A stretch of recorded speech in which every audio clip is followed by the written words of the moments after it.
Hey guys, welcome to today's video. In today's video, we are going to be going over an online article by Rant called 7 Beginner Tips for Coromon. Number 7, get the potential reader. I don't know if I would agree with having this on the list, to be honest. Getting a potential of 21 or perfect stat Coromon, I don't think that's required for early game or any part of the game. It's really more in game or if you're super into the competitive scene. But honestly, what I would put as a tip to replace that instead is getting familiar with the Coromon wiki website. I'll have that down in the description down below. But realistically, getting to know the types, because the types are a little bit different compared to Pokemon. So if you're just walking into Coromon blind, the typings are slightly different and they're named a little bit differently.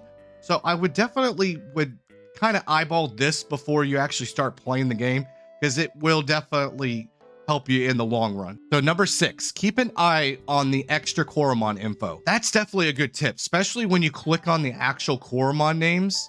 It'll actually drop down some additional information. So number 5, spend time traveling the overworld. I would definitely agree with this because there's a lot of items and a lot of areas where you can A, find new items, or B, just level up your Coromon, because you'll definitely want to get your levels up by the end of the game, because those Titans are no joke. So number 4 is customize the experience. And what do they mean by customize the experience? Coromon is like one of the few games that actually you can change your difficulty levels while in game or at the beginning of the game. I really like that aspect of Coromon. Like, you can customize, like, let's say you just get to a part and you just want to get through it, you can make it easier. I don't know if I would do it myself, but sometimes, especially for a younger audience, especially like my youngest kid, this is a great option. But I just love the aspect that you can customize the difficulty, and it's really cool, especially when you lower the difficulty. Like, stuff in the item shop is actually cheaper. So this is definitely a really good tip. I definitely would look at this before you start your playthrough. Number 3, keep track of milestones. Oh man, how many milestones did I miss before? These things will build up, especially like for myself, I played the demo, so all the milestones from my past experiences all got stacked. But yes, definitely keep an eye on your milestones, because there's a lot of rewards that you may potentially need or just have a spare, especially having potent sense.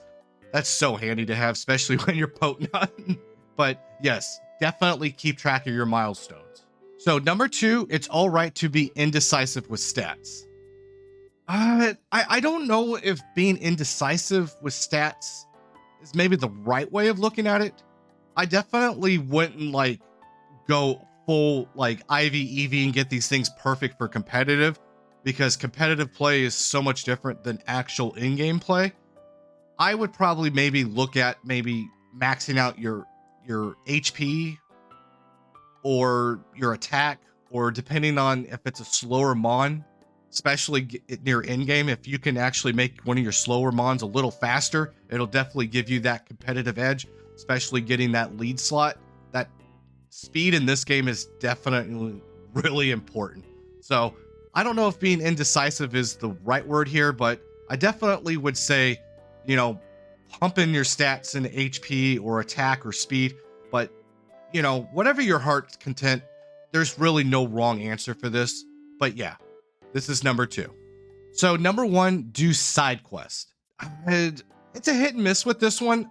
I definitely would recommend, especially for new playthroughs, if you've never played Coromon, definitely do the side quests. There are, according to the article here, there are quite a few side quests for players to compete in Coromon, but I would just do the main story. But wandering around, it kind of repeats kind of up here to the first one, kind of spend time going around the overworld. I think this is kind of a repeat here, but it doesn't hurt to do the side quests. So what I would recommend, instead of adding that one to the list, I would head back over to the Coromon wiki site and actually look up some of the Coromon traits, because some of these traits, I'm going to be honest, you're not going to remember them all. Especially for me, I have a really bad memory when it comes to remembering things. especially if I don't do them for a while.